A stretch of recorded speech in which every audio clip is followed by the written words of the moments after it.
Hello there my gorgeous, beautiful, and wonderful friends. How are you? I really hope you're good. This will be the last part of Sakusa's POV, and I hope you'll like it, and that you liked it in general.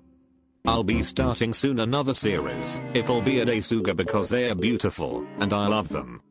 I'm sorry if this is rushed, but I'm in class now, and I forgot about my assignment so Imago, do it in 20 seconds before the teacher calls me. Anyway remember that I love you incredibly. Chotomata guys, before we start I want to recommend you one of the best and coolest sites, where to buy anime merch and girls stuff with affordable prices and very good quality. Its name is Beautiful Halo and they seriously have amazing things, like look at these, they have Haikyuu sweaters and sets of every team, My Hero Academias, Attack on Titans, Dragon Balls, Demon Slayers, Hunter x Hunters, Fairy Tales merch and a lot of other animes merch. And look at this amazing girls' clothes. They are really cool.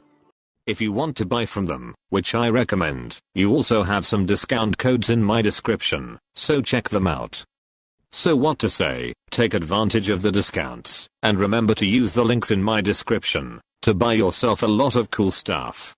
Okay, now that everything has been said, I'll leave you to the video, enjoy. It has passed 3 months from that day, and a year altogether, since it all began. Sakusa went to visit his friend, whenever they allowed him to. They usually let him visit Fumio 2 days a week. Of course Sakusa wanted to see him more often, but just those 2 days were enough to make him feel the happiest in the world. Their relationship inevitably changed, he had to pay attention to everything.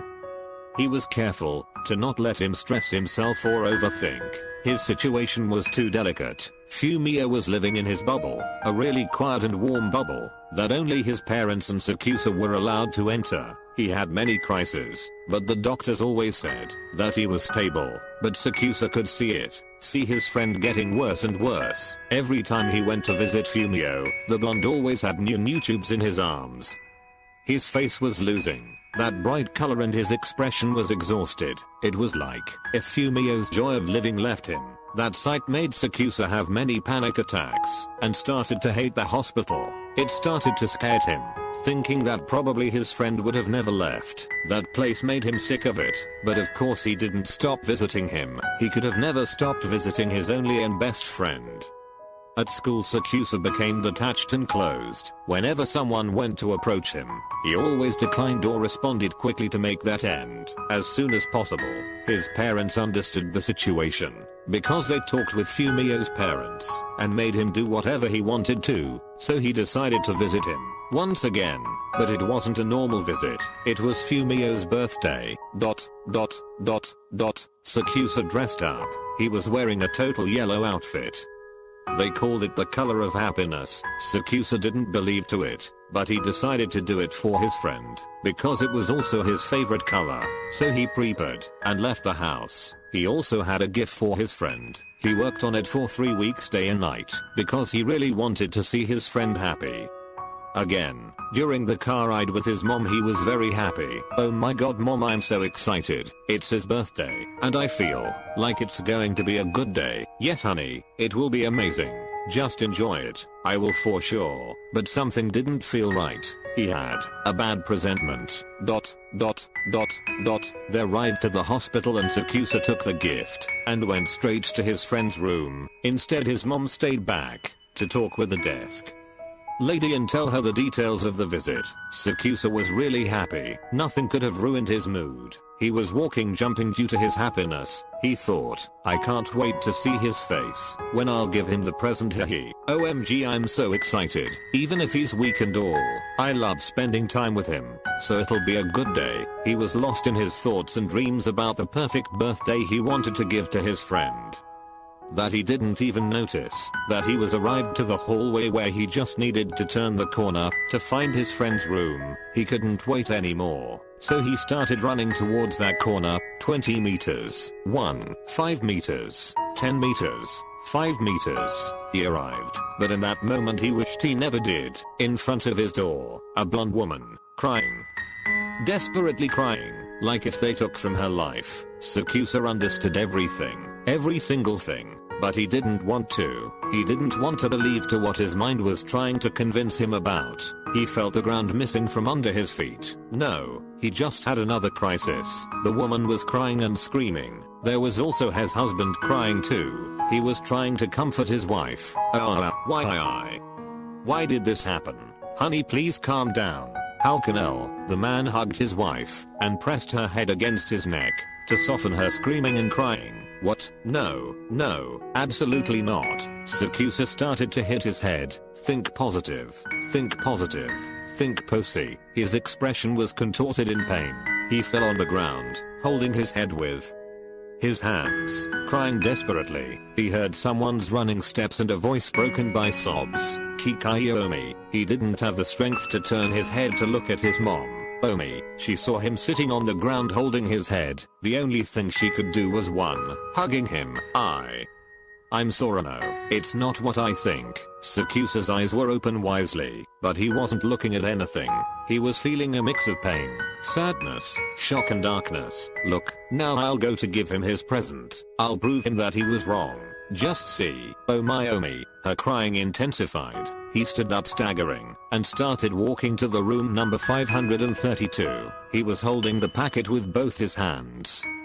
His mom instead stayed on the floor crying while watching his son going to see the truth by his own eyes. No, I'm sure nothing happened. The two adults standing there hugging each other and crying noticed a black-haired guy walking to their son's room. Kikayomi. Omi. No. Oh my god. Let him go. They were best friends after all. They both started to cry more and more. He has the right to know.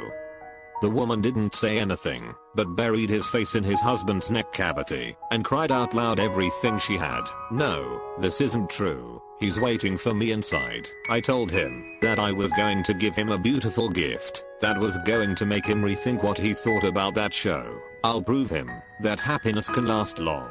He arrived to the door. His whole body was trembling. Did he actually want to open that door?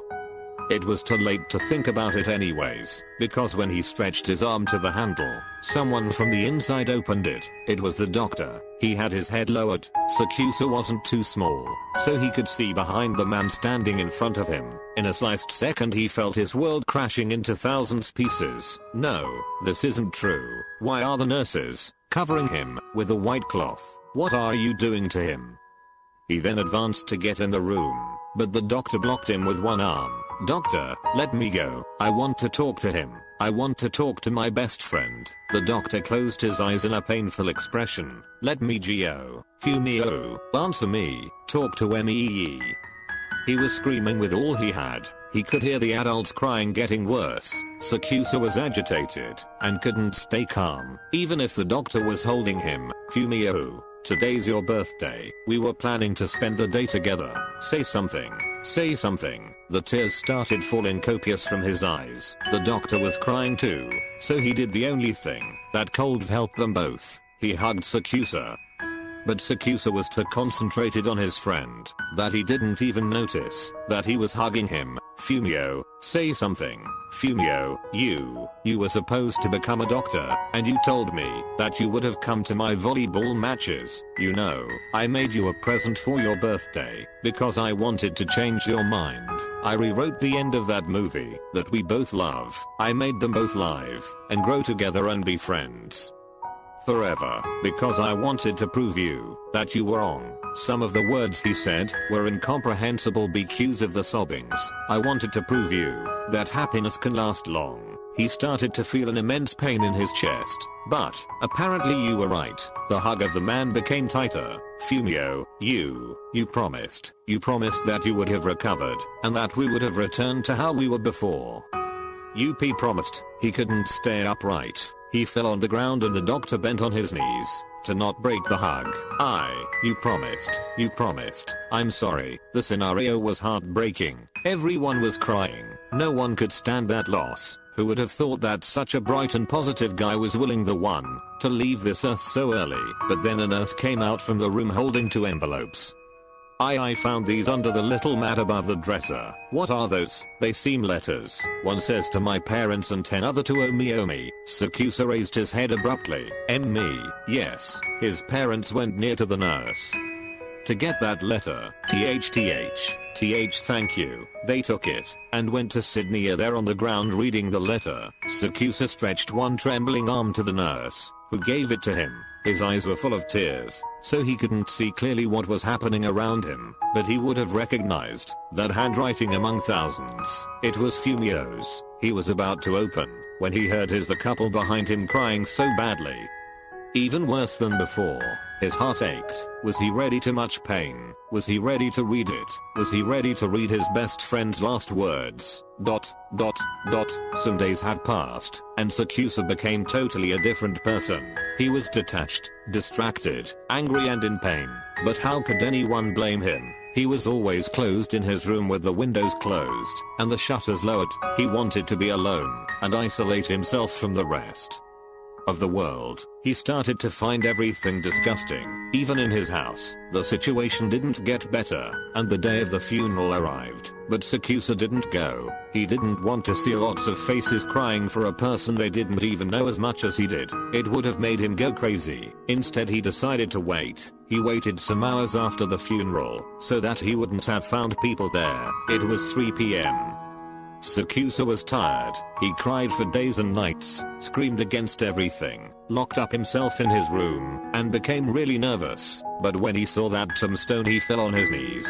He became weak. All those walls he built around him immediately fell, and made him feel everything from the beginning again. So, that's what you became. His eyes were full of tears. Just a memory. Huh, you didn't deserve this. We were supposed to. He started to sob. To stay together forever. Why is the world so cruel? He was trembling, on his knees, looking at that tombstone on which was written his best friend's name. He was in pain, an indescribable and infinite pain. I know you can hear me from somewhere. I just want. His words became difficult to say, to tell you. Thank you. His crying intensified, and his breath became irregular and heavy. His chest was hurting, and he was feeling empty. An incredible vivid sensation started to consume him. He was drowning. Sakusa woke up with his head under the icy water. His heart was beating like crazy. He raised his head from the water and started to cough. What? He was shocked, but most of all he was scared. He felt really cold, but he didn't have the strength to come out of the water, so he stayed like that for some minutes repeating the same question. Why? He had his knees to his chest, and surrounded by his arms. Why? Why that dream? Why those memories? He didn't notice at first, because his face was already wet, but after a few moments he realized. He was crying. Why? He lowered his head, and started to cry like a desperate.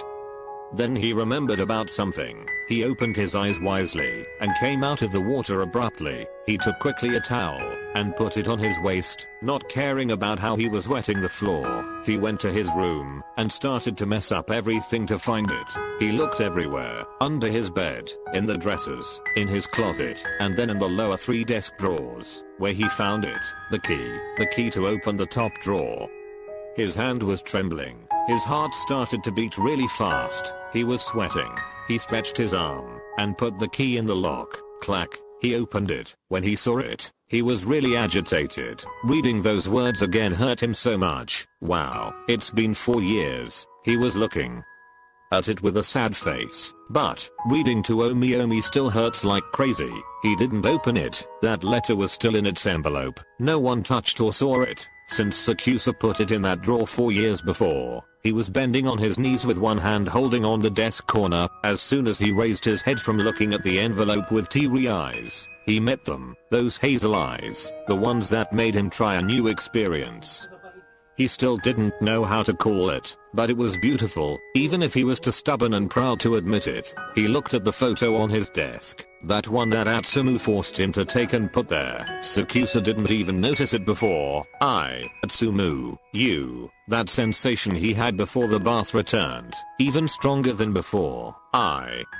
I'm a fucking idiot. He remembered all the times when Atsumu was always by his side, when he didn't get mad for the things Sakusa did, the fact that he respected him and didn't make fun of his germophobia. He felt like shit. I'm sorry. I have to talk to him. He stood up quickly and dressed up as fast as he could. He left the house He would be so disappointed. I'm disappointed in myself too. He was running to Atsumu's house. I hope you'll let me talk to you, Atsumu. Okay guys, this was it. I'm sorry if you cried. I cried too. Basically this is why Sakusa became a germaphobe. I wanted to thank you so much for all the love you showed me and all the support. And also we are almost 5k and this is crazy. Thank you so much from the bottom of my heart.